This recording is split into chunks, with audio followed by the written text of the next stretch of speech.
자, 오늘의 주제는 여기 매출채권과 대손 여기입니다. 매출채권과 대손. 매출채권이 무엇인지는 우리 이제 수업하면서 몇 번 들어봤고, 대손이라는 말이 좀 익숙하지 않죠. 대손 하면서 한번 해보도록 하겠습니다. 이전 수업 문제입니다. 자, 이 문제.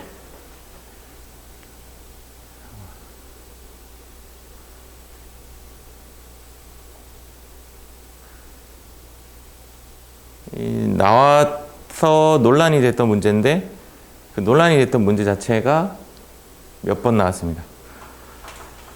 1차적으로는 유가증권은 취득 후에 만기, 단기, 매도, 또 하나 더 있죠. 지분법 적용 투자 주식. 1번이 오답입니다. 틀렸습니다. 유가증권의 분류는 취득 시 결정되면 그 후에 재분류가 가능하다. 얘도 틀렸습니다. 실제적으로 문제 출제자는 2번을 답을 가지려고 출제를 냈다가 1번도 같이 답이 된 케이스입니다. 그래서 정답이 2번이 되었다가 나중에 이제 1번도 같이 답이 되었는데, 그 이후에도 또 이런 문제 또 나와요. 그래서 이제 우리가 이제 깨닫는 부분은 유가증권은 4가지라고 생각하시면 되고, 유가증권의 분류는 취득 시 결정이 되고 나면 나중에 변경이 가능하다. 이렇게 보시면 됩니다. 자, 3번을 한번 읽어보겠습니다. 단기간 내의 매매 차익을 목적으로, 단기간 매매 차익 목적. 유가증권에서 매수와 매도가 적극적, 사고 파는 것이 적극적이고 빈번하게 이루어지는 것을 단기매매 증권의 정의입니다. 단기매매 증권이 무엇이냐라고 한다면 여기서부터 여기까지가 단기매매 증권의 정의인데, 우리는 간단하게 이 글자만으로 그냥 판가름하는 겁니다. 4번. 자, 우리는 만기까지만 기억하시면 되죠. 조금 더 가보면 만기가 확정된 채무증권, 만기 보유 채권이라고 제가 한번 외우라고 했습니다. 만기가 확정된 채무증권으로서 상환금액의 확정이 가능한 채무증권을, 이게 포인트예요. 만기까지 보유할 적극적인 의도와 능력이 있는 경우, 여기까지. 만기까지 보유할 적극적인 의도와 능력이 있는 경우를 만기 보유 증권이라고 합니다. 지금 이제 3번과 4번은 단기 매매 증권에 대한 정의, 만기 보유 증권에 대한 정의, 매도 가능 증권의 정의는 뭐라고 했죠? 매도 가능 증권은 단기도 만기도 아닌 것을 매도라고 했습니다. 그렇게 정의를 가지지만 우리는 마음속에 그냥 간단하게 단기 매매 증권의 키는 단기, 만기 보유 증권의 키는 만기가 키다. 그렇게 생각하시면 되고, 오히려 얘 이름도 만기 보유 채권으로 머릿속에 넣어놓으시면, 얘는 채무증권, 채권이 채무증권이야. 채권이 채무증권, 채무증권 하나만 가지고 있다라고 생각하시면 됩니다. 자, 2절 당좌자산의 공사, 4번째 매출 채권과 대손. 재무회계가 총 25개 중에서 벌써 8개 정도 왔는데도 아직 당좌자산에 머무르고 있죠. 당좌자산이 좀 범위가 넓어요. 당좌자산이.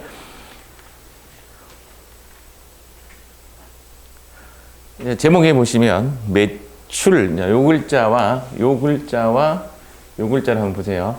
저는 처음에 회계 처음에 들어왔을 때 매출과 매입도 헷갈리더라고.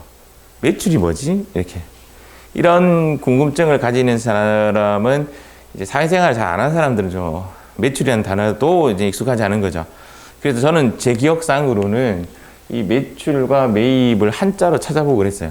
무슨 말이지? 이렇게 하면서. 매출은 판매한 거잖아요. 판매한 거에 대한 채는 똑같고요. 이 글자가 권이죠. 판매할 거에 대한 무슨 권리겠죠. 맞죠? 그래서 판매한 거에 대해서 받을 권리를 매출채권이라고 하고, 우리 회계에서는 2개로 나눠집니다. 매출채권은 2개로 나눠져요. 반대말이 바로 매입채무. 여기는 의무라고 생각하면 조금 속이 좀 편합니다. 매입채무. 이렇게. 매출채권은 총 2개로 나누어지는데, 첫 번째, 일단 정의는 매출하면서 받아야 할 외상값입니다. 매출하면서 받아야 할 외상값. 하나는 이제 외상 매출금, 하나는 외상 매출금. 요 단어는 이렇게 생각하셔야 돼요. 매출을 외상했다라는 겁니다. 매출을 외상했다. 저도 이 단어가 헷갈려가지고 처음에. 그러니까 헷갈려 본 저의 입장에서 여러분들이 지금 헷갈리시는 분이 계실 거예요. 외상 매출금. 매출에 대한 외상입니다. 외상 매출금. 그 다음 받아야 할 어음입니다. 약속이라서 받을 어음. 어음을 약속이라고 합니다. 어음, 약속. 받아야 할 내 것이기 때문에 자산으로 분류가 되겠죠. 거기 네모난 칸박스 되어 있죠. 챙기시면 됩니다. 이런 이야기 했었죠, 제가. 매출채권은 재고자산인가 아닌가로 따진다고. 재고자산이어야만 쓸 수 있는 것이 이 두 개입니다. 재고자산이어야만 씁니다. 그래서 재고자산이 그 무엇이냐라면 시험상 나오는 건 일단 세 개. 시험상 이 세 개만 잘 익혀 놓으면 앞으로 모든 회계에 대해서 고민하지 않으셔도 돼요. 이 세 개의 특징이 뭐냐면 일단은 400번대예요.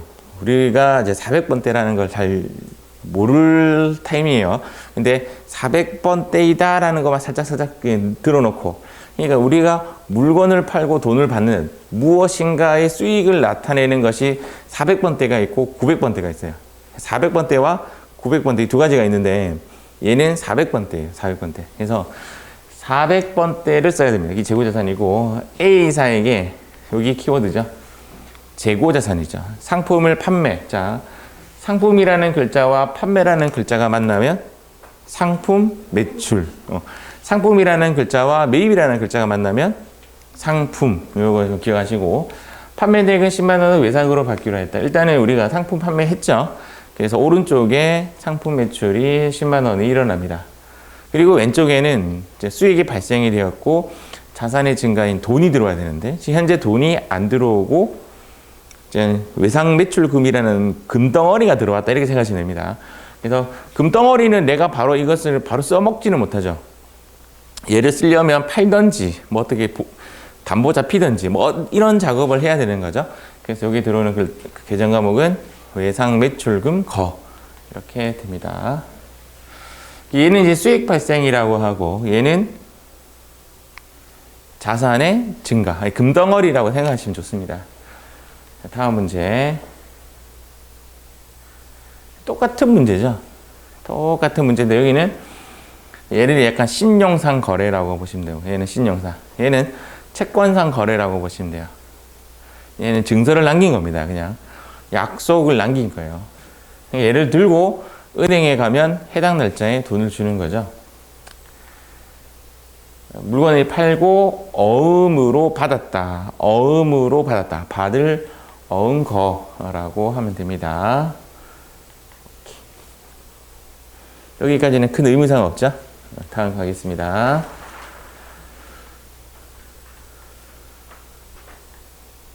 얘가 약속 어음입니다.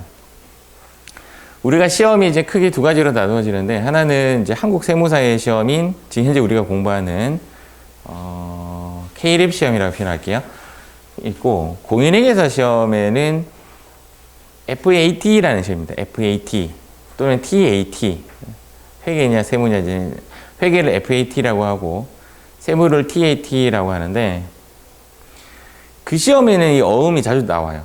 이 어음 그림이. 우리 시험은 한국 공인회계사의 시험은 저 그림으로 문제가 많이 나와요. 알록달록하게 칼라로 이렇게 시험 장수가 좀 많아요. 근데 한국 세무사의 시험은 한 줄 한 줄이 글로 표현을 해요. 그러니까 얘가 안 보이죠. 실무에 가면 이제 여러분들이 볼 수 있는 것 중에 하나가 약속어음. 실질적으로 여러분들 보는 거는 전자어음으로 많이 볼 겁니다. 전자로 날리죠. 요즘 전자로 날리는데 내용이 이거죠. 누구 귀하. 그래서 이게 포인트입니다. 위의 금액을 귀하 또는 그 지시인에게 지급하겠습니다 라고 해놓고는 언제? 지급일이 2018년 1월 20일 날 현금화 시켜드리겠습니다 라고 하고 2017년 8월에 발행한 거죠. 8월부터 2018년 1월까지 뭔가의 기간이 좀 남아있는 상황인 거죠.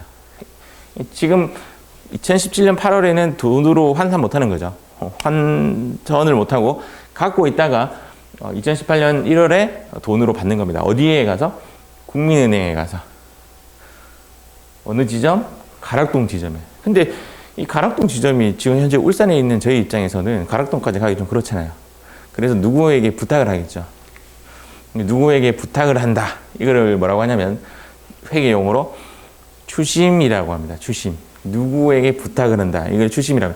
근데 추심이라는 단어를 좀 조금 더 이제 좀 들어가 보면 부탁하는 거니까 수수료라고 하죠. 우리말로 치면. 그러니까 우리가 회계에서는 추심이라는 용어를 쓰지만 요 어음거래에서는 우리가 인식하는 이제 회계상 용어는 수수료예요. 수수료.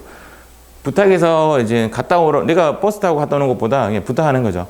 그러면 부탁했기 때문에 수수료가 들겠죠. 그것을 수수료 비용이라고 처리를 합니다. 그래서 이렇게 이어지죠. 추심이라는 단어가 나오면 답은 수수료 비용이에요. 추심이 뭐냐? 부탁하는 거예요. 부탁하는 거. 제가 제 자녀들에게 항상 뭔가를 부탁을 하죠. 물 가져와라. 싫어하죠, 맞죠? 근데 이제 뭐랑 같이 동반이 되면 설거지 해라. 싫어하죠? 뭐랑 같이 동반을 하면 우리 애들은 수수료 비용을 되게 좋아합니다. 얼마 줄 거야? 분리수거하고 와. 진짜 좋은 재밌는 TV 프로그램 안 가요, 안 가. 그럼 이제 수수료 비용이 어떻게 되죠? 올라가죠, 이렇게. 자, 1,000원, 2,000원, 3,000원, 4,000원. 한 명이 그러죠. 내가 갔다 올게. 그러니까 수수료 비용, 추심입니다. 추심 이꼬는 수수료 비용. 누가 만들었냐면 미성산업이 만들었다. 이렇게 보시면 됩니다. 이것을 어음번호. 나중에 이제 여러분들이 이제 또 기회가 되어서 한국공인회계 다시 하신다면 요거를 뜯어볼 시간이 필요합니다. 예, 누가 그게 정의가 있어요. 누가 미성산업이 누구에게 주영물산에게 얼마를 2,500만 원을 언제 8월 20일 날 언제 돈이 환산되는데 1월 20일 날 이런 식으로 입력하는 칸이 있어요. 어음번호 적는 칸 여기 자라 번호 희한하죠. 이렇게 입력하시면 됩니다. 이게 약속어입니다. 그러니까 이제 회계상에서는 이제 어음은 요거 하나 약속어음 또는 전자어음밖에 없는데 회계에서 그냥 회계상에서 얘를 받을 어음이라고 하기도 하고 보셨겠지만 지급어음이라고 하는 거죠. 어음 자체 위에 받을 어음이라고 안 써져 있어요. 아시겠죠? 어음을 받으면 받을 어음이고 어음을 주면 지급어음이 되는 겁니다. 그러니까 어음은 사실 하나예요. 하나. 매입, 요 글자 출자와 입자가 반대말이고 권자와 무자가 반대말이다. 이렇게 보시면 됩니다. 매입하면서 갚아야 할 외상값. 매입하면서 사면서 갚아야 할 외상값. 내 것이 아니죠. 갚아야 할 그 외상값은 내 것이 아니기 때문에 부채. 지금 진입 방식이 내 것이면 자산, 내 것이 아니면 부채. 이렇게 가시면 됩니다. 외상매입금. 얘 반대말이에요. 외상매입금. 매출과 매입의 차이. 매입하면서 생긴 외상. 받을 어음의 반대말은 지급어음. 여기 끝이에요. 이제 정리하면 이렇게 됩니다. 정리하면 매출 채권이 뭐예요? 몇 개 있어요? 매출 채권이 몇 개 있어요? 2개. 하나는 외상매출금, 하나는 받을 어음. 답이 외상매출금이나 받을 어음 쪽, 즉 매출 채권 쪽으로 가려면 일단 우리가 먼저 뭘 봐야 되냐면 재고자산인가 아닌가를 먼저 봐야 돼요. 이 그림 좀 이렇게 나와 있죠, 여기에. 재고자산인가 아닌가를 먼저 판단을 해서 재고자산이면 이쪽으로. 이해가죠? 재고자산이 아니면 미수금, 미지급금 그쪽인데 매출채권은 또 2가지로 나눠지죠. 정리하면 하나는 외상매출금이고 하나는 받을 어음인데 어음이 답이 되려면 문제 어음이 나와야 돼요. 무조건. 나머지는 그냥 외상매출금 쓰시면 되죠. 그래서 재고자산의 이제 포인트는 목적이 판매 목적이어야 한다. 우리 시험에 나오는 애들은 이렇게 상품, 제품, 원재료 요 3가지밖에 안 나올 거예요. 분계에서는 이론상 재고자산은 엄청나게 많아요. 이론상 재고자산의 종류는 한 8가지 정도 됩니다. 요거 나중에 당좌자산 수업 끝나고 나면 다음 재고자산 배울 때 그것도 이제 소개를 할 거예요. 그래서 문제에서 다음 중 재고자산이 아닌 것은 할 때 고를 때는 이제 문항수가 많은 거죠. 그런데 우리 분계 수업에, 분계 시험에 나오는 애들이 요 세 가지가 다예요. 상품은 회계 2급에서는 상품밖에 안 나오고, 회계 1급에서는 상품, 제품, 원재료 세 가지가 나와요. 일단은 재고자산 시간은 아니지만 상품과 제품의 차이는 뭐죠? 가리면 둘 다 판매 느낌은 나죠. 품이니까. 상품은요, 콜라예요, 콜라. 완성품이에요, 완성품. 콜라를 사와서 콜라를 팔 때 상품이라고 해요. 제품은요, 제조 과정이 생겨 있던 품이에요. 제조를 하려면 처음에 사올 때는 얘로 사오는 겁니다. 원재료로 사왔다가 팔 때는 제품으로 파는 거예요. 좀 개념이 다르죠. 상품은 상품으로 사와서 상품으로 파는 거고, 제품은 제품으로 사와서 제품으로 파는 형식이 아니에요. 원재료로 사와서 제품을 파는 형식이에요. 그래서 얘가 한 묶음이에요. 얘 한 묶음, 얘 한 묶음. 그러니까 여기는 원래는 상품, 제품, 원재료 이래야 되죠. 판매, 매입이 상품, 매입, 매출이 원재료, 제품 이렇게 되는 겁니다. 얘네들이면 이면 위로 가고, 맞죠? 아니면 이제 이렇게 두 가지로 나눠집니다. 아니면 미수금 또는 미지급금으로 나누어집니다. 사실은 이렇게 돼야 돼요. 요 모양과 똑같이 하려면 이렇게 선을 그어서, 제가 조금 더 다르게 표현한다면 이렇게 나누어서 재고자산이다 아니다 이렇게 나누면, 이면 외상매출금, 아니면 뭐라고요? 미수금. 됐죠? 자, 어음 쪽으로 한번 가볼게요. 어음 쪽도 재고자산이면 받으러 오면, 아니면, 그렇죠. 이게 어렵게 해요. 문제에서는 분명히 어음이라는 이야기를 해줬는데 답은 미수금이 될 수가 있다는 거죠. 이해하시죠? 여기도 마찬가지. 외상매입금 쓸 수도 있고 미지급금 쓸 수도 있고, 또는 지급보험 쓸 수 있고 미지급금 쓸 수 있고, 그 기준점이 뭐냐고요? 얘라고. 그럼 얘가 뭔데요? 얘죠. 얘가 뭔데요? 판매 목적. 이렇게 추적해서 가시면 될 것 같습니다. 우리가 한번 좀 이렇게 무작정 분계를 막 한번 해봤으니 이 설명이 좀 빨리 좀 와닿는 그런 것도 있죠. 그래서 그 분계 수업이 되게 중요해요. 분계가 먼저 이루어지고 나서 이론 수업 늦게 이루어지는 것도 되게 좋은 수업이에요. 분계는 그냥 무작정 따라오는 거죠. 자, 네모난 칸박스 채워 넣으시고, 요것도 참 중요한 글자예요. 요 글자. 제가 이제 네모난 칸박스는 그냥 중요하니까 네모난 칸박스를 씌워놨다라고 보시면 됩니다. 자, 이 이야기도 앞서서 제가 한번 했어요. 일단은 추심, 금방 제가 수수료 비용이다 했고, 할인은 두 가지로 나눠져요. 두 가지로 나눠지는데, 하나는 그냥 할인 단독으로 올 수가 있고요. 그 다음 또 할인은 할인하고 매각하고 같이 들어올 수가 있어요. 할인의 개념은 두 가지가 있어요. 실제 가격을 깎아주는 그런 개념의 할인이 있고, 또 하나는 이자 비용의 할인이 있어요. 이자 비용의 할인이라는 개념은 가면서 설명해 드릴게요. 첫 번째, 어음의 추심. 일단 어음의 추심의 답은 수수료 비용이 정답이 됩니다. 일단은 어음의 추심. 부탁한 거예요. 뭐 해달라고 한 거예요. 자, 사례를 한번 보도록 하겠습니다. 일단은 얘는 우리가 여기서 이제 캐치해낼 단어들, 얘 잡고, 맞죠? 상품이라는 글자랑 판매라는 글자를 잡으면 정답은 상품, 매출, 어디에? 오케이. 그 다음 무엇으로 받았다? 무작정 받으러 오면 딱 쓰시면 안 돼요. 얘가 재고자산인가 아닌가를 먼저 한번 생각 살짝 한번 해보고, 오케이, 상품. 오케이. 두 번째, 국민은행에 추심을 해야, 우리나라 좀 쉬운 말로, 국민은행에 좀 가서, 저기, 농협 어디, 뭐, 대동동에 가서 좀 돈 받아주세요라고 의뢰했다 이 말입니다. 아시겠죠? 추심 의뢰한 A사의 받으러 오미 만기가 도래해서 추심 수수료 3,000원을 제외하고 97,000원이 보통예금 통장에 들어왔다. 일단 제일 쉬운 건 보통예금이죠. 보통예금의 위치는 여기에 보통예금이 이렇게 들어옵니다. 그런데 실제적으로 내 손에서 나간 받으러 오면 받으러 오면 10만 원이 나갔다는 거죠. 일단은 3천 원이 지금 현재 문제가 되죠. 맞죠? 3천 원. 3천 원의 계정 과목은 수수료 비용이다. 이 말입니다. 아시겠죠? 일단은 우리 시험 목적상으로는 추심이라는 단어가 나오면 수수료 비용이고 실무에 갔을 때는 맡긴 거구나. 부탁한 거구나. 이렇게 보시면 됩니다. 자, 두 번째, 이제 우리 할인이라는 단어. 일단은 우리가 할인이 두 가지가 나오는데 요번에 나오는 할인은 그냥 할인 단독으로 들어오는, 아니, 할인하고 매각하고 같이 들어오는 할인입니다.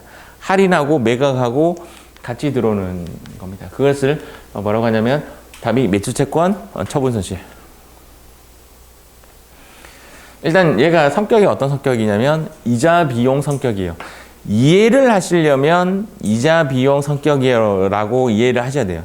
이해를 하시려면 이자 비용인데 시험 칠 때 제가 지금 말씀드렸던 이자 비용 성격이라고 적으면 여러분들이 혹시 답을 이자 비용으로 쓸까 봐 겁이 나요.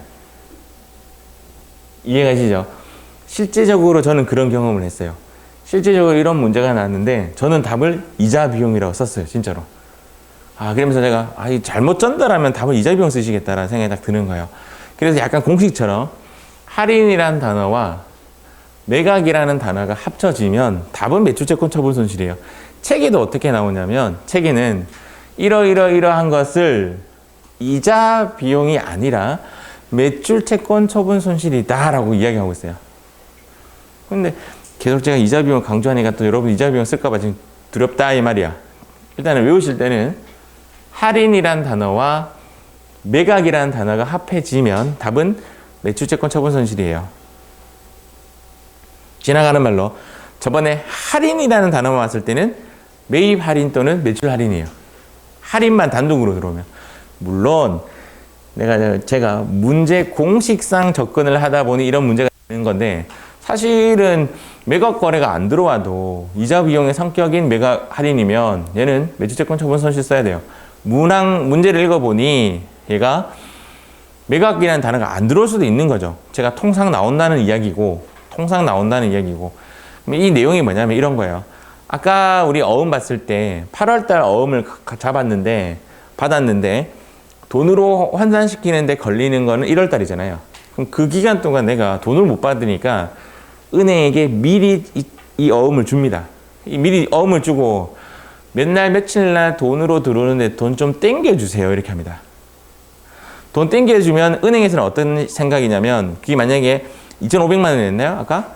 2,500만 원을 미리 주고 그 기간 동안 이자를 떼겠죠. 이해가시죠? 그 이자를 뗀 나머지를 주는 거죠.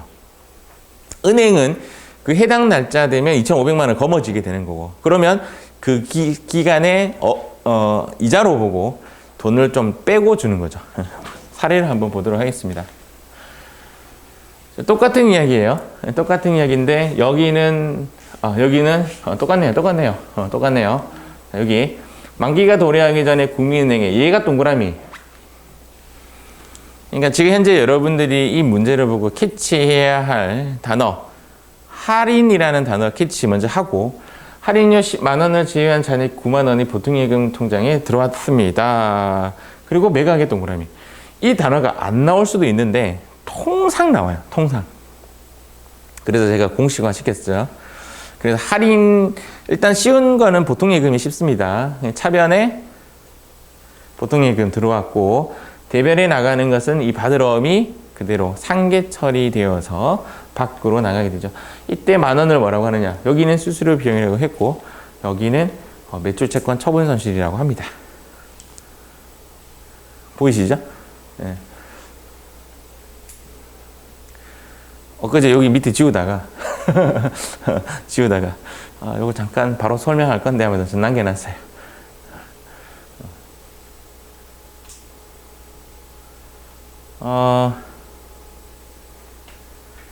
근데 간혹 이런 문제도 있더라고요.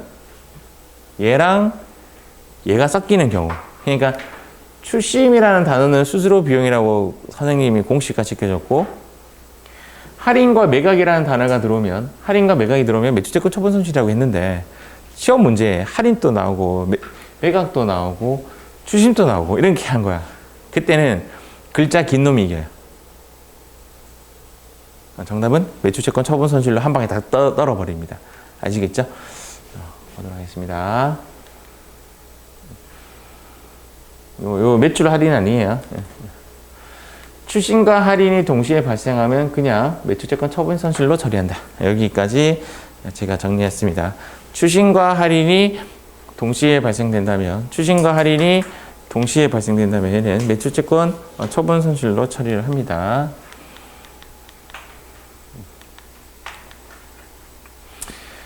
자, 환어음 배서양도 이렇게 두 가지가 나오는데, 일단은 우리 시험에는 배서양도 쪽으로 나와요.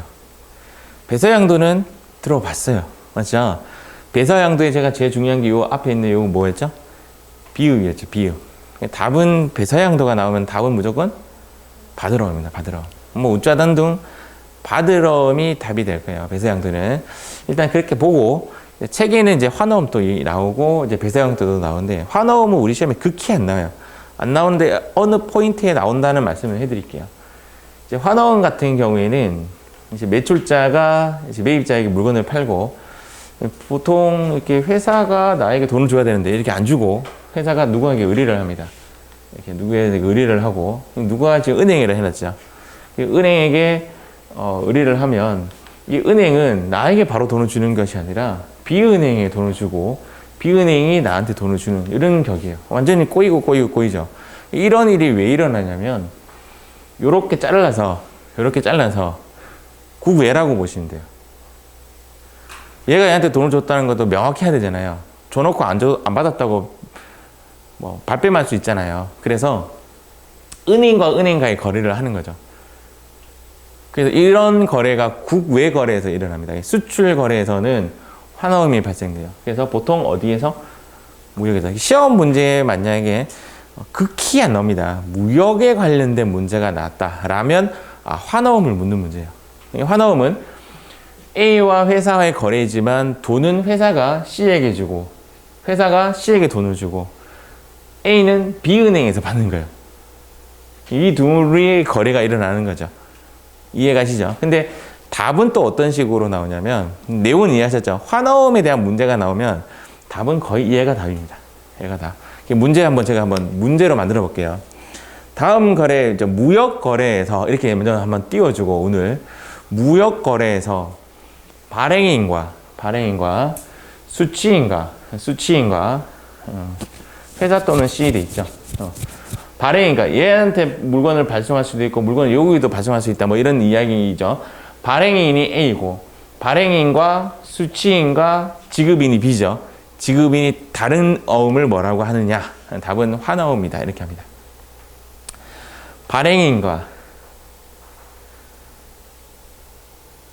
수취인과 지급인이 다른 거래 어음을 무엇이라고 하는가?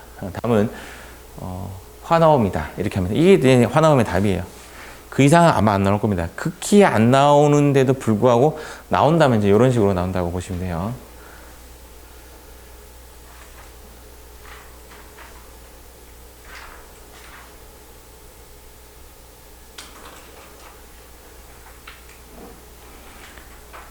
이번에는 이제 배서양도 가보겠습니다.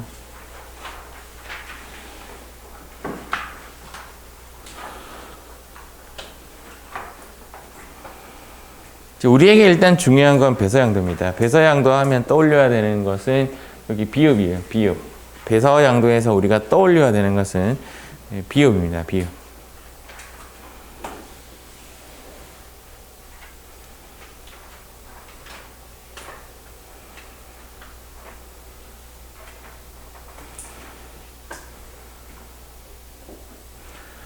배서양도는 보유 중인 어음을 타인에게 양도하는 거.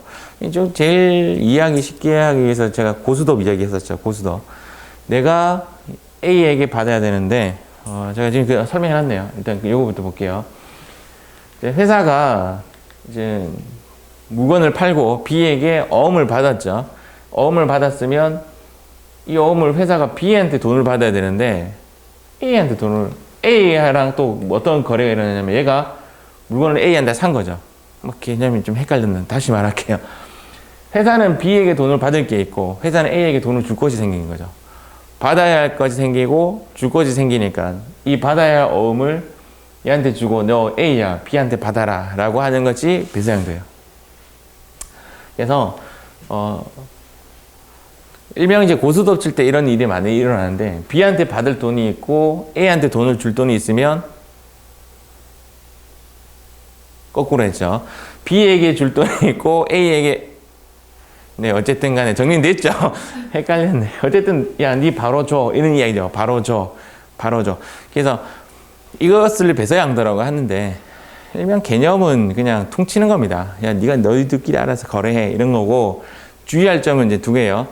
배서양도의 비읍 받으러움 주의하시고 두 번째는 거래처 주의하셔야 돼요. 이제 문제를 볼게요. A사에게 상품을 판매하고 상품이라는 글자와 판매라는 글자가 나왔으니까 대변에 상품 매출 10 이렇게 쓰고 그 다음 무엇을 받았다? 어음을 받았다. 똑같습니다. 그 다음 상품을 매입하고 상품이라는 글자와 매입이라는 글자가 만나면 답은 상품입니다. 상품 매입이 아니라 상품 매출 상품 끝. 그래서 왼쪽에 상품이 들어오는데 구입 대금 10만 원. 자, B에게 상품을 샀는데 돈은 B에게 상품을 샀는데 돈은 A사에게 받으시오라고 하는 거죠. 그래서 A사의 어음을 받은 거죠. 아니 준 거죠. 근데 왜 헷갈리지? 자, 어쨌든 A사에게 받은 어음을 주는 거예요. 얘를 정상적 거래는 어떻게 되냐면 내가 어음 발행했다 하면 여기에 지급 어음 B라고 쓰는 게 맞아요. 정상적 거래는. 그런데 얘를 그냥 퉁쳐서 주는 거예요. 그래서 답은 받을 어음 A사가 됩니다. 답만 봤을 때는 이해 안 가요. 왜냐하면 물건을 샀는데 왜 받을 어음이야? 일단 그렇죠. 물건을 사면 지급 어음이 돼야 되죠. 그래서 받을 어음이 답이라는 것을 되게 강조해 드리고 두 번째는 B사가 아니라 A사가 하는 거. 이것도 강조해 드립니다. 얘를 배서양도라고 합니다. 기억합시다. 두 가지. 비읍의 받을 어음. 두 번째, 거래처를 주의하시오. 받을 어음과 거래처 주의하셔야 됩니다. 강조 또 강조합니다. 자, 요 한번 풀어보도록 하겠습니다.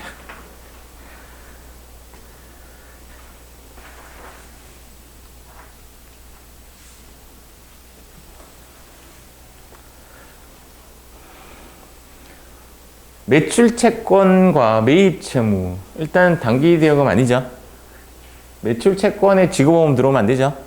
일단 요 두 개. 매입 채무는 외상 매입금, 지급보험. 답은 2번이 정답이 되겠죠. 자, 다음 문제.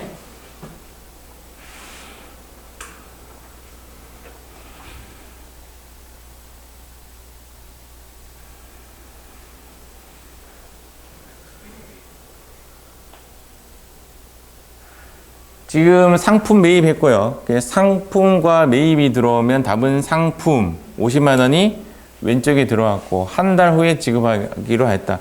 채권상 거래가 아니니까 외상 매입금 아시겠죠? 헷갈려. 외상 매입금. 매입할 때는 외상 매입금 써야 돼요.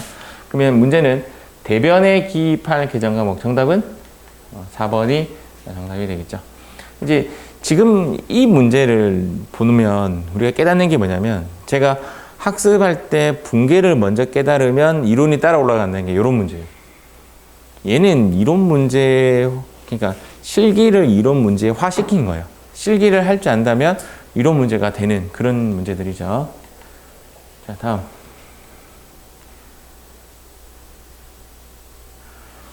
(14번은) 한 문제지만 실제적으로 내막은 네 문제예요. 네 문제. 분개를 한번 해보도록 하겠습니다. 상품을 매입하고 어음을 발행할 지급하였다. 왼쪽에 상품이라는 글자랑 매입이라는 글자가 만나서 상품이 답이 되고 오른쪽에는 재고자산이에요? 오케이.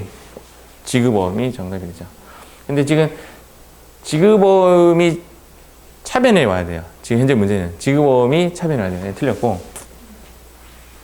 3번 상품하고 매입하고. 오케이, 답은 상품. 그 다음 뒤에 뭐라고 돼 있죠?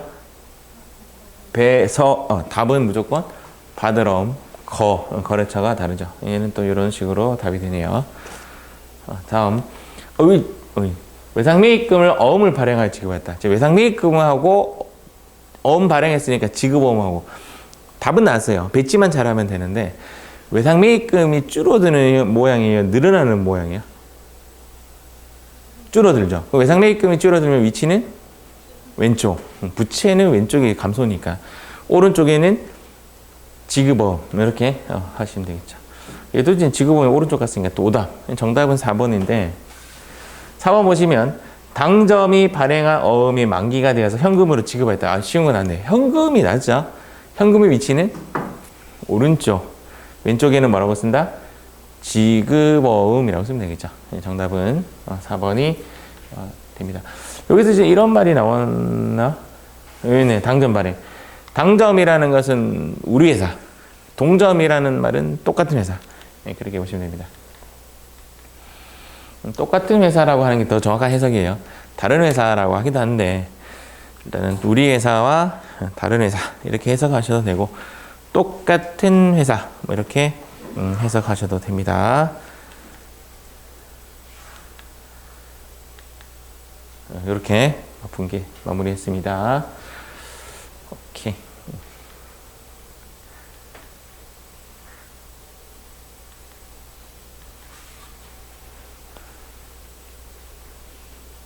되게 문제 복잡합니다.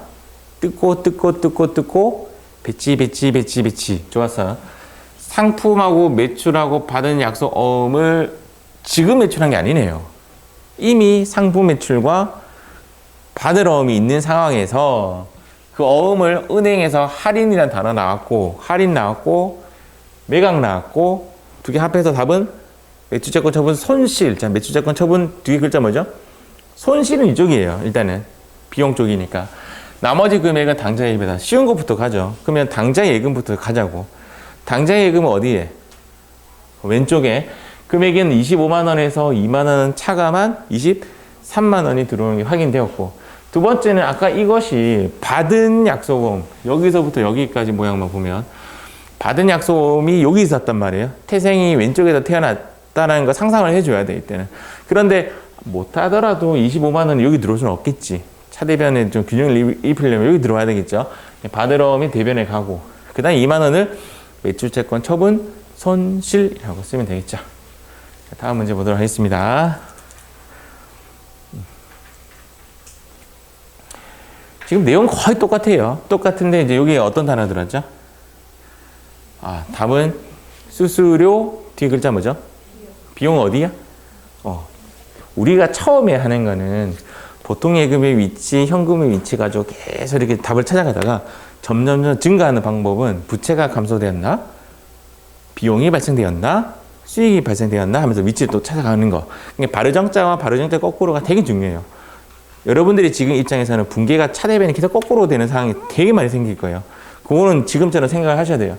받으러움의 만기가 도래해서 추심 의뢰했고, 추심료 3만 원을 차감한 잔액이 보통예금. 오케이. 보통예금 먼저 잡자는 거지. 보통예금이 여기에 들어오는 돈은 897만 원. 얘는 상대적으로 이쪽으로 갈 수밖에 없습니다. 그래서 받으러온 거. 그때 나머지 3만 원을 뭐라고 쓴다?